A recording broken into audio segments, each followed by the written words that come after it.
Dessert মানেই অস্বাস্থ্যকর খাবার, ধারণাটা একদমই ভুল। তো আজকে আমি এই ডেজার্টটি তৈরি করে দেখাবো খুব সহজে। হাই গাইস, আসসালামু আলাইকুম। Welcome back to my channel. কেমন আছো তোমরা সবাই? আশা করছি ভালো আছো আল্লাহর রহমতে। আমি অনেক ভালো আছি। তো গাইস, ভিডিওটি ফার্স্ট থেকে লাস্ট পর্যন্ত দেখতে থাকো, আশা করছি ভালো লাগবে। আর ভালো লাগলে প্লিজ একটি লাইক আর একটি সাবস্ক্রাইব করে পাশে থাকবে। তো ডেজার্টটি তৈরি করার জন্য এখানে আমি লিকুইড দুধ দিয়ে দিছি আর দিয়ে দিছি ক্যান ডানো স্ট্রেলা আইসক্রিম। তারপরে কিন্তু এখানে আমি অ্যাড করে দেব ঝোলা গুড়, যেটা নাকি এখন অ্যাভেলেবেল পাওয়া যাচ্ছে। তো ঝোলা গুড়টা দেওয়ার পরে আমি একটু নেড়েচেড়ে মিক্স করে নেব। আর ভালোভাবে মিশিয়ে নেওয়ার পরে এখানে আমি অ্যাড করে দিছি নারকেল।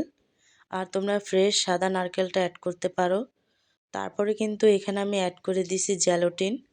তোমরা চাইলে যে কোনো জ্যালোটিন অ্যাড করতে পারো। তো জ্যালোটিনটা দেওয়ার পরে কিন্তু একটু নেড়েচেড়ে আমি ব্লেন্ড করে নেব। আর ব্লেন্ড করে নেওয়ার পরেই এখানে খুব সুন্দর একটা ব্যাটার তৈরি হবে। তো দেখো, খুব স্মুথ একটা ব্যাটার তৈরি করে নিছি। আর এই ব্যাটারটাকে সরাসরি আমি হাঁড়িতে দিয়ে তারপরে কিন্তু জাল করে নেব। আর অনবরত নেড়েচেড়ে তারপরে কিন্তু আমি জাল করে ঘন করে নেব। তো দেখো, ব্যাটারটা কিন্তু অনেকটাই ঘন হয়ে গেছে। আর এখন আমি সরাসরি মোল্ডে অ্যাড করে দেব। আর এই মোল্ডেই আমি সেট করে নেব। তার জন্য কিন্তু সরাসরি এখানে আমি অ্যাড করে দিছি। তো দেওয়ার পরে ঠান্ডা হওয়ার জন্য এক সাইডে রেখে এখানে আমি নিয়ে নিছি গুঁড়া দুধ। আর এই দুধটাকে আমি হালকা আঁচে একটু ভেজে নেব। তো দেখো, একেবারে লাল বর্ণের করে ভেজে নিছি। নেওয়ার পরে কিন্তু এখানে আমি কিছু কালারিং চকলেট অ্যাড করে দিছি, যাতে বাচ্চারা খুব পছন্দ করে। তারপরে কিন্তু এখানে আমি যে গুঁড়া দুধটাকে ভেজে রাখছিলাম সেটা অ্যাড করে দেব। এখন যেহেতু ডেজার্টটি একেবারেই ঠান্ডা হয়ে গেছে, এই পর্যায়ে এসে এখানে আমি এই গুঁড়া দুধটিকে অ্যাড করে দিছি। আর দেওয়ার পরে কিন্তু পুরোপুরি পুডিংটা জমে যাওয়ার পরে আমি এখন মোল্ড আউট করে নেব। তো দেখো, খুব সহজেই কিন্তু মোল্ড আউট করে নেওয়া যায়। একটু ছাড়িয়ে দিলেই দেখবে যে মোল্ড আউট হয়ে গেছে। আর খুব সহজেই কিন্তু হয়ে যায়। তো দেখো, আমি কিন্তু মোল্ড আউট করে নিছি।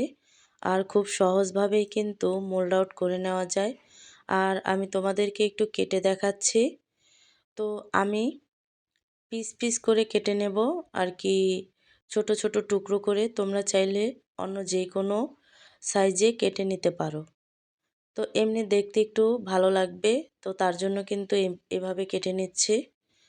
তো এই ডেজার্টটি কিন্তু খেতে দুর্দান্ত হয়েছে। তোমরা যদি বাসায় ট্রাই করো তাহলে কিন্তু বুঝতে পারবে যে এই ডেজার্টটা কতটা টেস্টি হয়েছে। আর দেখো, আমি কেটে নিছি। নেওয়ার পরে কিন্তু তোমাদেরকে একটু কাছ থেকে দেখাচ্ছি যে ডেজার্ট মানেই অস্বাস্থ্যকর খাবার না। কতটা ডেজার্ট আছে, বাসায় যদি তোমরা এটা ট্রাই করো তাহলে বুঝতে পারবে খেতে কতটা টেস্টি হয়। তো তোমরা কিন্তু এভাবে করে এই জোলা গুড় থাকতে থাকতে ট্রাই করতে পারো। তো দেখো, তো আজকের রেসিপিটা কেমন লাগছে অবশ্যই কিন্তু কমেন্টে জানাবে। তো অন্য কোনো রেসিপি নিয়ে তোমাদের মাঝে আবার চলে আসব। আজকে এই পর্যন্তই। সবাই সুস্থ থাকবে, ভালো থাকবে। আল্লাহ হাফেজ।